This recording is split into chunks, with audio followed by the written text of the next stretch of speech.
মাত্র এক বছরেই সুইস ব্যাংকে বাংলাদেশিদের নামে জমা অর্থ বাড়ল ৩৩ গুণ।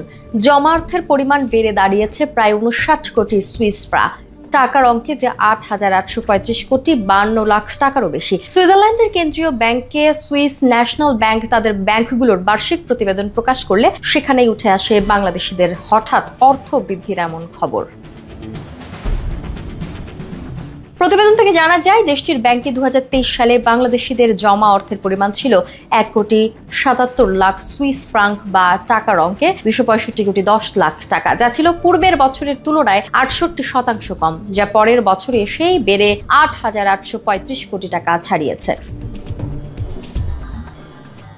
বিশ্বজুড়ে ধনী ব্যক্তিদের টাকা সুইস ব্যাংকে রাখার আগ্রহের পেছনের মূল কারণ দেশটির গোপনীয়তার নীতি।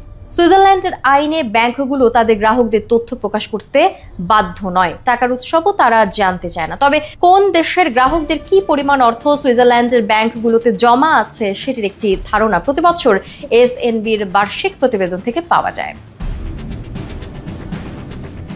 বিশেষজ্ঞরা বলছেন, এসএনবির তথ্য অনুযায়ী বাংলাদেশি ব্যাংক থেকে সুইস ব্যাংকে যে টাকা স্থানান্তর হয়েছে, এখানে ব্যক্তির চেয়ে প্রতিষ্ঠানের অ্যাকাউন্টের সংখ্যা বেশি।